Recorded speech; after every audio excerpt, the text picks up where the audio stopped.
coração, coloca a mão sobre o teu coração, feche os teus olhos.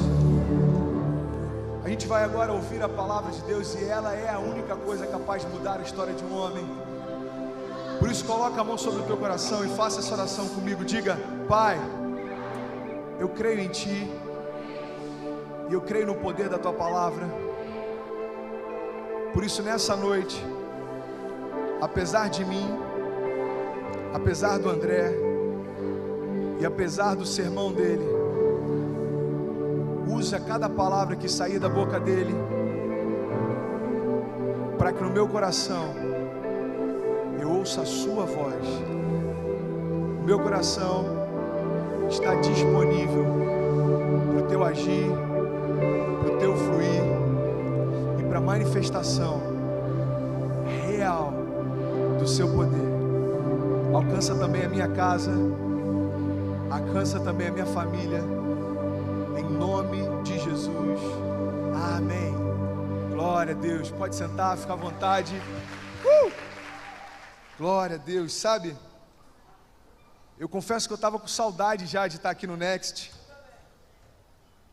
Você também, mano? Sábado passado a gente não teve Next, a gente teve uma festa linda aqui, a festa Country. Mas um sábado sem Next já é suficiente para saber que não dá para ficar sem Next. Sabe, semana passada eu não pude estar aqui porque eu fui fazer a cerimônia de um casamento de um jovem aqui do Next, lá em BH. Pense em alguém que escolheu casar longe, gente. É esse jovem. Foi casar lá em BH e estava a família dele lá reunida, a família da noiva dele. Eu fiquei muito feliz em poder fazer a cerimônia. Mas eu confesso que foi uma luta poder chegar até lá. Na quinta-feira a gente inaugurou o GC lá na Barra. Tem alguém do Rio de Janeiro aí? Quinta passada a gente inaugurou o GC na Barra, foi tudo maravilhoso. E a gente saiu de lá e todo mundo muito eufórico. Então a gente saiu, foi comer alguma coisa. E aí chegamos em Niterói, eu fui deixar o pastor Vitão no hotel. A gente ainda ficou conversando. E eu sei que eu fui chegar em casa, era mais ou menos 5 e pouca da manhã. E aí quando eu chego em casa, eu toco a campainha e adivinha? Kezinha capotou completamente. E aí você imagina a situação, você está cansado, suado, e você vai viajar, 7 e pouca da manhã no dia seguinte, você chega em casa e sua mulher está apagada. E eu toquei a campainha, eu fui lá no porteiro e falei: mano, me ajuda pelo amor de Deus, cara. Vamos pensar na solução aqui para acordar minha mulher, cara, não tem como eu dormir fora hoje. E aí a gente tocando, ligando para ela, tocando o interfone, mas nada foi capaz de acordar a Kezinha. Eu falei: eu tô numa bad, mano, vou ter que dormir no sofá hoje. Fui pro casarão, dormi na minha sala durante muito tempo, acho que 1h30 de sono mais ou menos. E eu acordei, eu falei: bom, pelo menos vai ter um motorista para levar, o Ian vai com a gente, e ele já se ofereceu para ser motorista, então eu vou dormindo daqui até BH. E aí daqui a pouco chegou uma mensagem no meu telefone e fala assim: mano, é o seguinte, cara, teve um imprevisto aqui, eu não vou poder ir para BH. E eu falei: não, tá de boa, pô, tá tranquilo. Eu vou dirigindo então. E aí eu fui em casa rapidinho, peguei as malas, e aí eu comecei a ter uma crise alérgica absurda. Eu falei: cara, o que mais que pode acontecer, cara? Eu nem saí de casa ainda, eu já dormi no sofá, perdi o motorista, estou com uma crise alérgica absurda. E aí eu imaginei que estava tudo bem, mas ainda tinha mais por vir. Davi Vieira foi o motorista da viagem, você imagina? Eu falei: pai, eu confio em Ti, somente em Ti. Então, apesar do Davi, faz a gente chegar lá, tá tudo certo. E ele falou: não, mano, eu sou experiente, pô. Tá maluco, morava em Goiânia, cara. Morava em onde é que você morava? Como é que é o nome? Aquela cidade que perseguiu você na viagem lá? Anápolis. Ele fala até com ar de pesar. Anápolis. Mano, eu morava em Anápolis, tá maluco, sou filho de missionário. Eu falei: ah, então beleza, mano. Entreguei o carro na mão dele, fui dormindo. Quando chega em Juiz de Fora, simplesmente um caminhão atravessou a pista e bateu no nosso carro a 100 e poucos por hora.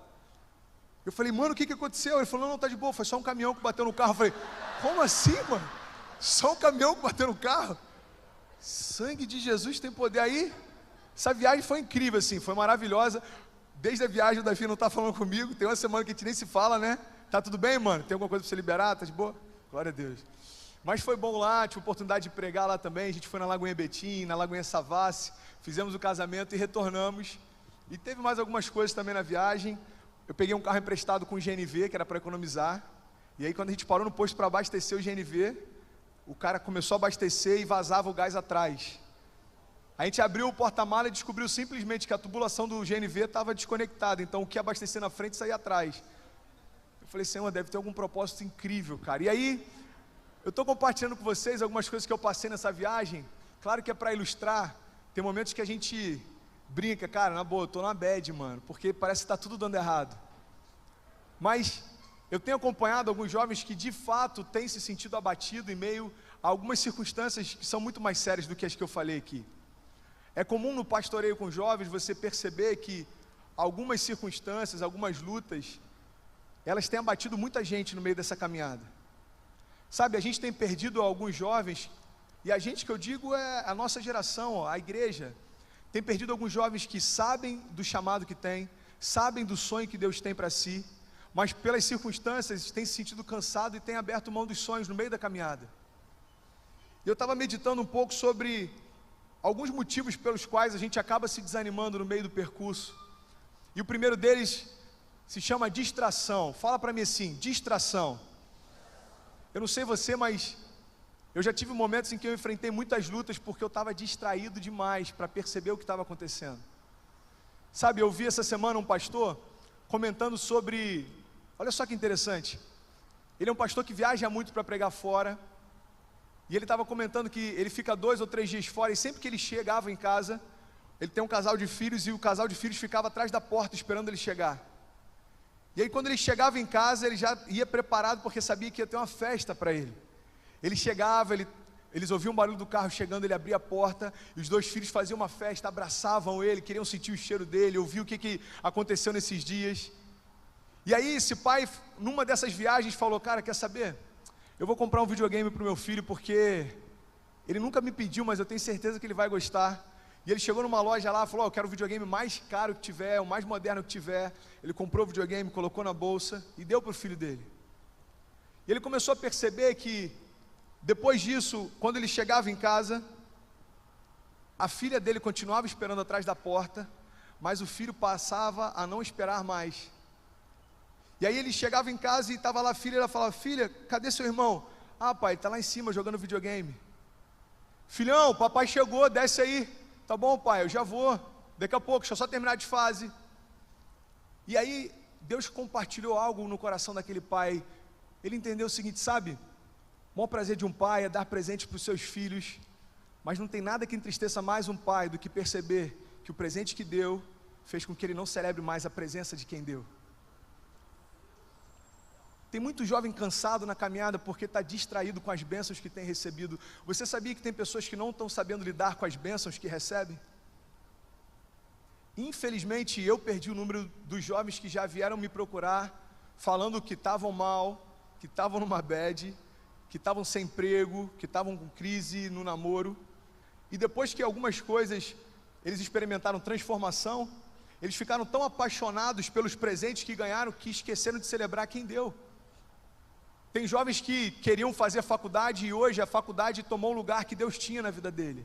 Tem jovens que tinham um sonho de poder ter um namoro e hoje o namoro toma um lugar que antes servir tinha na vida dele. Então, a distração é um dos motivos que faz com que a gente se perca. A gente valoriza demais o presente, a gente esquece quem deu. Então diga comigo assim, às vezes estamos distraídos demais com o que ganhamos, para celebrar a presença de quem nos deu. Sabe, as distrações, elas tiram o nosso foco do que realmente é importante. A distração faz com que a gente pense que está tudo certo, quando na verdade a gente está indo por um caminho completamente errado. Segundo ponto que eu quero compartilhar com vocês estão comigo? Amém? É quando o caminho se torna mais importante do que o destino. Graças a Deus a gente não tem experimentado e não vai experimentar isso na nossa igreja, porque essa igreja é uma igreja que celebra a graça e redenção.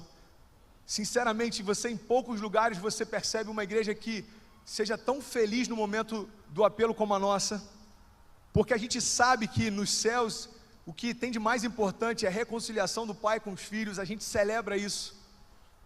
Mas se a gente tirar o olhar para isso, se a gente parar de celebrar esse alcance do perdido, a gente começa a valorizar mais a nossa caminhada do que o nosso destino. A gente começa a se preocupar mais com o que a gente está fazendo do que com o chamado que a gente tem. A gente começa a se preocupar mais com o nosso trabalho do que com o propósito que Deus tem para a gente. E eu estou vendo muitos jovens cansados, sobrecarregados, porque na verdade não estão focando no destino que está proposto, mas estão se preocupando no caminho que tem percorrido. Ei, preste atenção, o caminho, Deus vai torná-lo maravilhoso, suave e agradável, mas ele nunca vai ser melhor do que o destino. A gente precisa entender que o caminho só tem sentido porque ele leva a algum lugar. E de que adianta correr demais se a gente está indo para o lugar errado? Então, a questão não é o quanto eu corro, a questão é para onde eu tenho corrido. Qual tem sido o meu objetivo? O que eu tenho sonhado? O que tem tirado o meu sono? O que tem me deixado ansioso para ver algo se realizando? Se a gente parar para analisar, às vezes 70% daquilo que a gente tem se empenhado está só ligado ao nosso caminho. Eu estou preocupado demais em estabelecer bases de segurança, eu estou preocupado demais em poder estar seguro naquilo que eu tenho como trabalho, faculdade, emprego. Eu não sei se eu comentei aqui com vocês, eu comentei lá em Betim sobre algo que o esposo da Fabiola Mello falou comigo, que eu fiquei impactado demais. Eu não lembro se ele falou aqui na igreja ou se foi no jantar. Conversando com ele, eu falei, mano, e aí, como é que começou, cara? Hoje a Fabiola tem 700 mil seguidores no YouTube, ela tem, sei lá, 500 mil seguidores no Instagram. E ele começou a explicar, mano, eu pregava com uma caixa de som no meio da praça, a Fabiola começou um canal no YouTube, a gente não tinha ideia que ia tomar essa dimensão.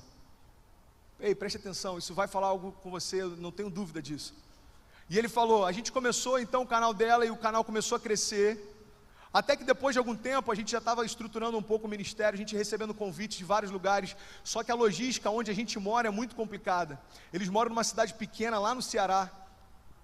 E aí eu e a Fabíola, a gente entendeu que era o momento da gente ir para a capital. Então uma igreja grande fez o convite para que a gente pudesse estar nessa igreja, fazer parte do ministério, e já estava tudo certo. Eles já tinham avisado os familiares, eles já tinham organizado, eles já estavam pensando já como fariam para se mudar. E uma das agendas que eles foram, uma mulher, no meio da multidão, se aproxima deles e diz, quem disse que eu preciso de logística para fazer o que eu vou fazer na vida de vocês? O que está acontecendo na vida de vocês não é porque a logística de onde vocês estão plantados é mais fácil ou mais difícil. O que está acontecendo na vida de vocês é porque eu decidi fazer. Cara, aquilo me impactou demais. Porque o que Deus falou para ele de forma muito clara e usando alguém que eles nunca tinham visto é que aquilo que eu decido fazer, ninguém é capaz de parar. E aquilo que eu decido parar, ninguém oportunidade. Ei, não dependo de logística para fazer o sobrenatural na tua vida. Eu não dependo de onde fica a tua cidade, eu não dependo dos aeroportos próximos, eu não dependo nem das qualidades que você tem. Existem milhares de pessoas melhores do que você no que você faz, mas eu decidi levantar você no meio da multidão e a minha graça fez com que você hoje fosse um sucesso. Não existe nada pior do que ser um sucesso naquilo que Deus não aprova. Não existe nada melhor do que experimentar sucesso naquilo que você sabe que se dependesse de você, você não tinha condições de chegar lá. Eu sou um improvável de Deus, eu sou alguém que não tinha nada de bom para oferecer e por misericórdia e graça Ele me colocou aqui. E eu quero dizer o seguinte, esse improvável está falando para uma multidão de improváveis. Aonde é que Deus vai levantar você, eu não sei, mas uma coisa é certa, não depende do quanto você é bom, depende do quanto Ele é bom. A gente está cansado porque a gente está preocupado com o caminho. Pai, eu quero preparar o caminho, então eu quero ter uma boa faculdade, eu quero entrar num bom mercado de trabalho. Eu já falei isso aqui, eu já vi jovens que focaram toda a expectativa de futuro no mercado de trabalho promissor, e aí teve esse problema da Petrobras, o mercado caiu e agora não sabe o que fazer, porque não parou para entender a direção que Deus deu, mas parou para ouvir o prognóstico que o economista deu. Ei! Uma geração sem direção de Deus, a gente até compreende caminhar assim, mas alguém que tem a própria vida de Deus dentro de si, o Espírito que habita em nós, ele é tão poderoso que a palavra de Deus diz que ele foi suficiente para ressuscitar Jesus Cristo dentre os mortos. Será que existe alguma dificuldade para ele dar direção do que fazer e para onde ir? Então diga comigo assim, o meu destino é mais importante do que o meu caminho. Sabe, sempre que a gente andar ansioso com o que é passageiro, a gente deixa escapar pelas mãos aquilo que é eterno. Deus quer manifestar coisas eternas no nosso meio. Deus quer fazer coisas eternas se manifestarem através da nossa juventude. O que é passageiro é importante, mas passa. Agora, aquilo que é eterno, ninguém pode tirar de nós. As vidas que a gente, por misericórdia e graça, tem orado para que venham aqui à frente, isso ninguém pode tirar da gente. Sabe, você pode quebrar, você pode tomar decisões erradas, você pode fazer 5 faculdades e se frustrar em todas as 5, mas existe na tua história algo que ninguém pode tirar. Você é um filho de Deus e você trabalha para edificar aquilo que Ele te chamou. Por isso, o que eu faço é muito menos importante do que o eu sou. O caminho, ele tem que estar em segundo lugar, o destino é o que é mais importante. Provérbios 4, 23 fala muito bem sobre isso, diz: sobre tudo que se deve guardar, guarda o teu coração, porque é dele que procedem as fontes de vida. A gente tem que guardar o nosso coração e não a nossa mente, sabe por quê? Porque o nosso coração é o que dá para a gente as sensações e as percepções. Cara, eu perdi a conta do número de vezes que eu tomei decisões erradas porque eu me guiei pelas percepções. Bom, eu estou com uma percepção de que isso é um bom negócio. Bom, estou com uma percepção de que Deus vai fazer dessa forma. Ei, esqueça as percepções. A gente não foi chamado para caminhar assim, a gente foi chamado para caminhar por convicções. Eu sei em quem eu tenho crido, eu sei o que Ele tem para mim, eu sei que os planos dEle são maiores que os meus, eu sei que a vontade dEle é melhor do que a minha, eu sei que a vontade dEle é boa, perfeita e agradável. Se o que eu estou vivendo é diferente disso, existe algo de errado. Amém? Até o Caio me lembrou essa semana sobre uma ilustração que eu falei aqui alguns meses atrás. Um missionário, ele estava voltando para a cidade depois de anos no campo, e ele embarcou no navio, ele estava voltando, só que nesse mesmo navio estava um presidente. Quantos lembram dessa ilustração? Nesse mesmo navio estava um presidente, e aí quando eles chegaram no porto, tinha uma comitiva para receber o presidente, e aí tinha muita festa, tinha banda, tinha muita gente feliz, música alta, e aquele missionário há anos no campo, sofrendo, passando humilhação, necessidade, fome. Quando ele chega não tinha ninguém para recebê-lo, não tinha ninguém da igreja, não tinha ninguém da família, e ele falou assim: pai, eu estou fazendo a tua vontade, e quando eu chego aqui, esse presidente, ele nem cristão é, ele está sendo ovacionado, as pessoas estão felizes e celebrando a chegada dele, e eu cheguei aqui, e ninguém veio me receber, e Deus falou no coração dele: filho, quem disse que você chegou em casa? Existe uma festa preparada para quando a gente chegar lá, as alegrias daqui não podem tirar o nosso foco de lá. Ei, preste atenção. O pastor Felipe falou algo essa semana que me fez refletir muito. A Bíblia diz que no céu a gente vai caminhar sobre ruas de ouro. Sabe o que isso significa? Aquilo que a gente mais valoriza aqui, lá no céu a gente vai pisar sobre. Eu estava num programa de TV essa semana, a gente falando sobre a igreja, e eu compartilhei isso com os pastores e eu percebi que eles ficaram impactados. Eu falei: pastores, eu tenho visto pessoas negociando o ministério em busca daquilo que no céu a gente vai pisar sobre, quando na verdade Jesus abriu mão de toda a glória que Ele já tinha para poder salvar pessoas. Ei, a prioridade do céu é completamente diferente da nossa. A prioridade do céu é restaurar vidas e transformar pessoas, não é adquirir coisas, isso vem com o tempo. Então, eu quero, para a gente partir para a palavra, eu quero compartilhar com vocês a terceira coisa que me deixou muito impressionado. Tem muita gente abatida porque perdeu a esperança na igreja.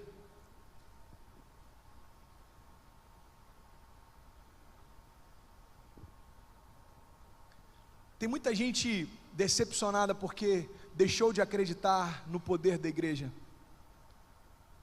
Eu estava participando desse debate que eu comentei há pouco, e o tema era uma igreja além das 4 paredes. E aí o cara perguntou: André, o que você acha que a igreja precisa fazer para ir além das 4 paredes? E a minha pergunta foi: que paredes? Em que momento Deus estabeleceu paredes sobre a igreja? A igreja somos nós, e não existem limites capazes de nos deter. O problema é que muitas vezes a gente vê a igreja como instituição, e isso aqui não passa de um prédio, mas a igreja sou eu. Quem é capaz de limitar aquele que tem dentro de si o Espírito que ressuscitou Jesus? Quem é capaz de limitar aquele que tem dentro de si a vida daquele que estabeleceu todos os limites? Mas tem muita gente ferida com a igreja. Olha só, eu conversando com o pastor essa semana, e ele compartilhou algo que eu fiquei alucinado. Davi lembra? Lá em BH, mano, aquele líder universitário. E eu quero que você caminhe comigo nessa revelação, preste atenção. Ele estava falando: pastor, eu tenho ido em alguns lugares, eu estou vendo muitos jovens feridos com a igreja. jovens fora da igreja que não se imaginam sendo igreja, porque estão cansados de tanta hipocrisia, estão cansados de tantas coisas erradas acontecendo na igreja. Eu estou vendo muitos jovens abatidos dentro da igreja porque perderam a esperança na igreja. Ei, preste atenção. E ele compartilhou uma passagem que fala a respeito de Pedro, Jesus, no Getsemane. Jesus está lá com os discípulos, e então chegam os soldados para prender Jesus. E um dos soldados se apresenta para prender Jesus, e ele se chama Malco. E a Bíblia diz que então Pedro retira a espada e fere a cabeça do soldado, e corta e decepa a orelha desse soldado. Quantos aqui já leram essa passagem? E ele falou: pastor, Pedro representa a igreja. O próprio Jesus disse: Pedro, tu és pedra, e sobre essa pedra, sobre esse fundamento, eu edificarei a minha igreja. E ele fez uma analogia: sabe, pastor, Pedro representa a igreja, e a espada que ele porta representa a palavra. Só que a gente lê a respeito de Malco, e a gente acha que Malco era um soldado qualquer. Presta atenção, Malco ele era um general, Malco ele era um cônsul. Para o nome dele ter sido citado na Bíblia, significa que ele era relevante demais naquela época. Ou seja, Malco representa a sociedade. E ele disse para mim: pastor, o problema é que a igreja tem utilizado a palavra, que é a espada, para ferir a sociedade, quando na verdade deveria amá-la. Ei, sabe por que tem alguns amigos seus que nunca se converteram? Porque eles são mais feridos pelos discursos hipócritas de algumas igrejas do que pelo amor manifesto de Cristo através delas. Chega de ferir a sociedade com o discurso. Jesus não chamou a gente para isso. Jesus chamou para que nós fôssemos a manifestação real do seu amor. Ei, sabe por que você aqui encontrou um lugar de novo começo? Porque aqui você percebeu amor ao invés de hipocrisia e discurso. A gente não está preocupado com o que você veste, a gente não está preocupado com o que você curte, a gente está preocupado com como você está. Davi, como é que você está? Como é que está a tua vida? Como é que está a tua história? Isso para mim é importante. Agora, se você veste uma calça rasgada ou não, se você curte um estilo ou não, isso não é nem um pouco relevante. Agora, nessa mesma passagem em que a igreja fere a sociedade através daquilo que deveria trazer cura, olha só que interessante. A igreja feriu o único canal capaz de entrar a palavra. A igreja feriu o único lugar capaz de fazer com que a mensagem de Jesus entrasse. Mas logo depois a Bíblia diz que Jesus foi até aquele soldado, tocou nele, e ele foi curado. Sabe o que isso me ensina? Alguém ferido pela igreja só pode ser curado pelo próprio toque de Jesus. Existem pessoas aqui que querem ser manifestação desse amor e tocar pessoas feridas. Ei, preste atenção, eu não sei quantos amigos feridos com a igreja você tem, mas eu quero te dizer que você é a igreja, e você tem poder para tocá-los e trazê-los de volta para o Pai.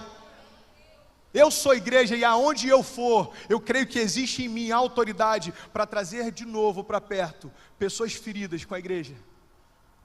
Esse é o desafio da nossa geração: abrir mão da hipocrisia do que se imaginou ser igreja, para tomar posse da autoridade do que é ser igreja. Cara, eu fiquei meditando sobre isso e achei maravilhoso. Presta atenção, Pedro fere aquele soldado. Só que você vai lendo um pouco depois, Jesus ele é crucificado e ele é morto, e ele ressuscita. Em Atos capítulo 3, esse mesmo Pedro que antes feria, agora ele está passando próximo ao templo, e na porta formosa tem um homem coxo que há anos pedia esmola. E a igreja que antes feria, agora chega para ele e diz: olha, eu não tenho prata nem ouro, mas o que eu tenho eu te dou, levanta e anda. Você sabe qual a diferença entre o Pedro antes no Getsemane e o Pedro depois na porta formosa? É porque havia dentro dele o poder do Espírito Santo de Deus. A nossa geração é chamada para isso. Ei, você crê que tem alguns amigos seus que estão na bad? Eu creio que a maior parte deles. Eu creio que a maior parte deles estão lotando as baladas, mas só eles sabem como é que chegam à noite em casa. Eu vivi isso. Eu sei o que é você ficar super feliz quando está com os amigos e se sentir vazio quando chega em casa. Eu sei o que é você ter uma vida que para todo mundo parece que está excelente, mas só você sabe o quanto que é medíocre. Como é que essas pessoas vão ser alcançadas? Quando receberem um toque de Jesus através de você. Aleluia. E eu quero finalizar falando sobre uma passagem. Vocês estão comigo? Eu tenho mais 5 minutos, amém? Eu quero falar sobre uma passagem que é muito conhecida. Abra comigo a sua Bíblia em Mateus 14, 22. Eu quero falar sobre uma tempestade que mudou a história de alguns homens.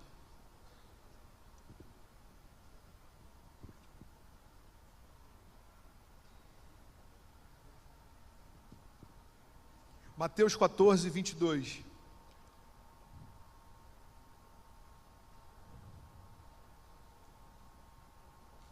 Todos acharam?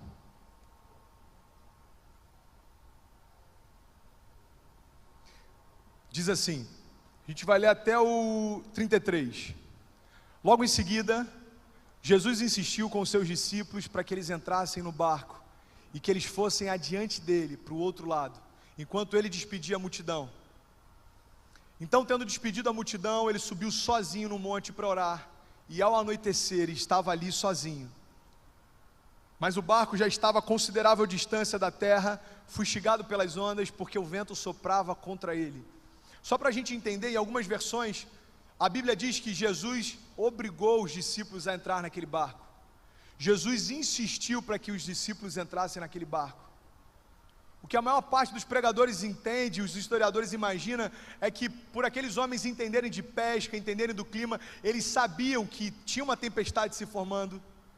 Então Jesus obriga para que eles entrem no barco, apesar disso. E depois que os discípulos entram em alto mar e começam a se distanciar, Jesus então se destaca no monte e começa a orar. Só que chega em alta madrugada, Jesus então, no meio da tempestade, se dirigiu a eles andando sobre o mar. Pode continuar. Quando viram andando sobre o mar, eles ficaram aterrorizados e disseram: é um fantasma. E eles gritaram de medo. Mas Jesus imediatamente lhes disse: coragem, sou eu, não tenha medo. E Senhor, disse Pedro, se és tu, então me manda ir ao teu encontro, para que eu possa andar sobre as águas. Venha então, respondeu ele. Então Pedro saiu do barco e andou sobre as águas e foi na direção de Jesus. Mas quando reparou no vento, ficou com medo e começou a afundar, e gritou: Senhor, salva-me. Imediatamente Jesus estendeu a mão e o segurou e disse: homem de pequena fé, por que você duvidou? Quando entraram no barco, o vento cessou. Então os que estavam no barco adoraram, dizendo: verdadeiramente tu és o Filho de Deus. Sabe o que eu acho interessante? Eu quero pedir a tua atenção em nome de Jesus.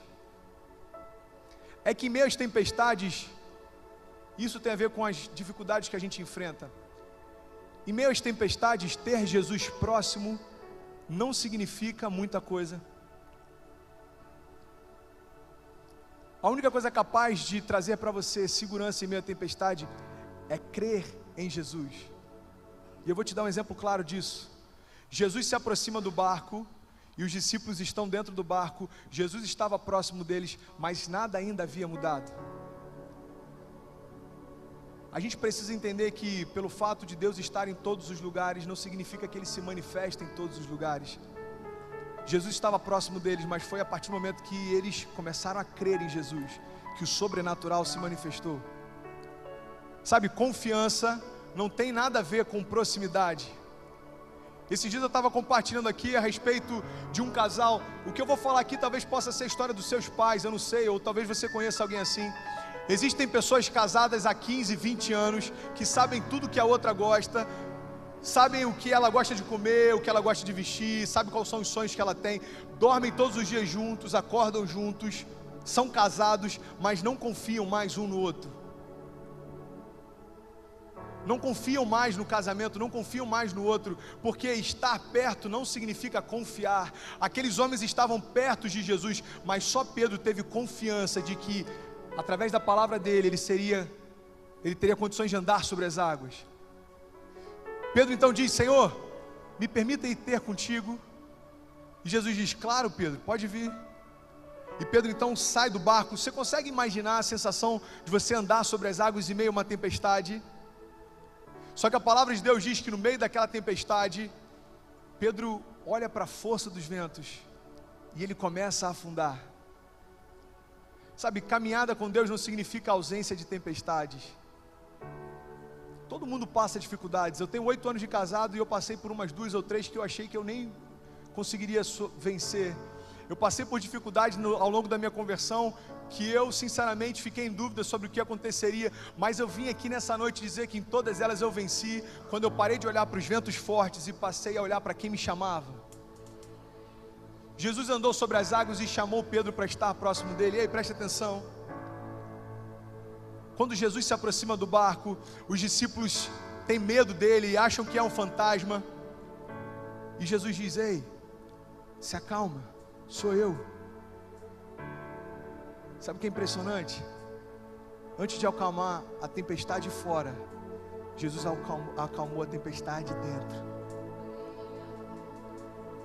Jesus poderia chegar e falar: ei, ventos, se aquieta, mar, se acalma. E depois que tudo tivesse calmo, ei, preste atenção, isso pode falar profundamente ao teu coração. Depois que tudo tivesse calmo, Jesus poderia se apresentar a eles e aí então acalmar o coração deles. Mas sabe por que Jesus não fez assim? Porque se primeiro Jesus acalmasse a tempestade, para depois acalmar o coração deles, a segurança deles não estava na pessoa de Jesus, mas a segurança deles estava porque a tempestade havia cessado. O desafio da fé não é crer que está tudo bem quando Jesus entra na história e muda a circunstância. O desafio da fé é crer que está tudo bem quando as circunstâncias continuam, mas Jesus se apresenta e fala: ei, acalma o teu coração, eu cheguei. Ei, acalma o teu coração, vem até a mim. Mas Deus, as circunstâncias estão difíceis. Você não sabe o que eu estou enfrentando em casa. Você não sabe como é que está o casamento dos meus pais. Você não sabe quantas vezes eu pensei em tirar a minha vida. Ei, preste atenção. Olha para mim, esquece a força dos ventos. Olha para mim, vem na minha direção. Jesus, ele primeiro acalma o nosso coração para que a gente tenha a nossa confiança nele. Depois que nós confiamos nele, todas as outras coisas acontecem. Sabe outra coisa que eu achei interessante? Pedro vai até ele e a Bíblia diz que então Pedro começa a olhar para a força dos ventos e Pedro começa a ter medo. Pedro então afunda e ele começa a gritar: Senhor, socorro, eu estou afundando. Ei, preste atenção. Jesus vai ao encontro dele, pega Pedro pela mão e leva de volta ao barco. Você acredita de verdade que Pedro e Jesus voltaram nadando para o barco? Alguém que acredita que Pedro e Jesus voltaram andando para o barco? Pedro e Jesus não voltaram nadando para o barco, porque em meio às circunstâncias, Jesus coloca a gente no mesmo patamar que Ele está e caminha junto com a gente de volta. A gente às vezes tem uma percepção e acha que Jesus vai pegar a gente e vai levar de alguma forma para um lugar seguro. Não, preste atenção. A primeira coisa que Jesus faz é restaurar a nossa identidade. Ei, preste atenção. Pedro, se acalma. O poder que está em mim habita dentro de você. A autoridade que eu tenho sobre os ventos e a tempestade também há sobre você. Eu não quero apenas que você volte ao barco, eu quero que você caminhe sobre as águas novamente. Ei, se coloca de pé, esquece a força dos ventos e apenas crê que eu estou aqui ao teu lado. Eu consigo imaginar Pedro voltando então a ficar de pé e ele caminhando junto com Jesus. Ei, Pedro, preste atenção, esquece a tempestade, sou eu que estou aqui. Jesus não vai simplesmente mudar a tua história, mas Jesus vai fazer com que você ande sobre as circunstâncias da tua história. Às vezes a gente quer que Jesus mude a nossa história, fazendo com que as dificuldades não existam mais. Existe um pastor chamado David Yong-Chu, e um dos livros dele é Senhor, aumenta a minha resistência. E ele diz que os ocidentais normalmente pedem para que Deus possa diminuir as provações e a pressão. Os orientais dizem apenas: Senhor, me faz resistir ainda mais. Fé não significa ausência de tempestades. Fé significa autoridade no nome de Jesus para andar sobre todas elas. Você tem autoridade no nome de Jesus para andar sobre toda e qualquer circunstância. Ei, se existe depressão batendo a tua porta, existe autoridade no nome de Jesus para vencer ela. Se existe dúvida, incerteza, medo, se existem pessoas ao teu redor tentando te oprimir, existe autoridade no nome de Jesus para você andar sobre tudo isso. Porque nós cremos nele, ele acalma tudo ao nosso redor. Porque nós cremos nele, tudo ao seu redor se acalma.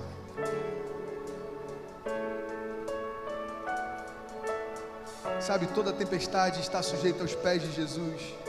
A tempestade não é o problema, na verdade ela pode abrir um caminho para Jesus te alcançar em meio a ela. Existe no mundo uma frase que é horrível, que diz que se você não vem para Deus por amor, você vem pela dor. Na verdade, Deus é o último interessado a fazer com que você sinta qualquer tipo de dor, porque Ele tomou sobre si todas as nossas dores. Todas elas, doenças, enfermidades, acusação, opressão, tudo isso veio sobre Ele para que você tivesse uma vida livre. É assim que Deus faz. Sabe, em meio às circunstâncias, a gente precisa olhar para onde Deus quer nos levar e ter a certeza de que vai valer a pena. E eu quero finalizar. Ei, preste atenção, em nome de Jesus, acompanha comigo só isso, e eu tenho certeza que de alguma forma você vai ser tocado. Eu estava conversando com esse pastor e ele falou: André, você já parou para analisar, cara, que Jesus era marceneiro? E a vida inteira dele ele mexia com madeira, martelo e pregos. A palavra de Deus diz que em Cristo habitava a plenitude da divindade de Deus, ou seja, ele tinha plenamente conhecimento do que já havia acontecido, do que estava acontecendo e do que estava por vir. Todos os dias, quando Jesus ia trabalhar, ele pegava naquele instrumento que daqui a alguns anos iria machucá-lo e levá-lo à morte. Ei, preste atenção. Olha que ironia, Jesus pegava o martelo, Jesus pegava os pregos, e Jesus batia todos os dias sobre a madeira. Aquilo que seria o castigo para ele, nos trouxe a paz. Ei, preste atenção. Todos os dias, até que ele desse o início do seu ministério, Jesus trabalhava diretamente com as mesmas substâncias que daqui a alguns anos trariam para ele morte. Sabe por que Jesus não se abalava? Ele olhava para a madeira, ele olhava para o prego, e ele olhava para o martelo, e ele sabia que ele seria feito maldito no madeiro, mas ele não se abalava, porque ele não via as circunstâncias ao redor, mas ele sabia para onde ele estava indo. Talvez se ele fosse um homem comum, ele diria: Pai, eu não consigo mexer com isso, porque eu sei que é nessa madeira que eu vou ser morto, eu sei que é por esses pregos que a minha carne vai ser transpassada. Mas dentro dele ele sabia: ei, depois da tempestade eu vou ressuscitar, e todo aquele que em mim crê terá acesso à vida eterna, e eu vencerei a morte, as doenças e as enfermidades. Sabe o que eu quero te convidar nessa noite? É olhar além daquilo que você tem passado e saber que no final dessa tempestade existe um projeto de Deus para você. Você tem passado dificuldades, talvez você nessas dificuldades vai ter autoridade para ministrar cura sobre outras pessoas. Você tem passado desafios, esses desafios você vai trazer como as marcas do Evangelho que você crê. E quando alguém falar para você que não vai conseguir, você vai poder falar: ei, você consegue, porque eu também venci. Por isso eu quero nessa noite declarar em nome de Jesus. Se existem alguns jovens aqui enfrentando um problema de depressão, ei, Jesus venceu a maior das tempestades, e essa tempestade foi naquela cruz. Se existem alguns jovens aqui enfrentando problemas com pensamentos suicidas, se existem alguns jovens aqui enfrentando dúvida, se existem alguns jovens aqui em crise porque tem se entregado no namoro, achando que isso vai manter o namoro, mas tem ferido a santidade de Deus. Se você chega em casa e se sente sujo pelo tipo de relacionamento que você tem tido, se você não fala com teu pai há muito tempo porque talvez ele não te trate tão bem quanto você esperava, ei, preste atenção. Eu quero te convidar a andar sobre toda e qualquer tempestade, porque lá no final existe um projeto lindo de Deus através de você. Eu quero te convidar em nome de Jesus a ficar de pé, para que a gente possa celebrar a vida de Deus. Ei, Jesus venceu a morte, as doenças e as enfermidades. E o que Ele me diz, o que Ele diz para você é: ei, geração do avivamento, tem de bom ânimo, porque eu venci a morte.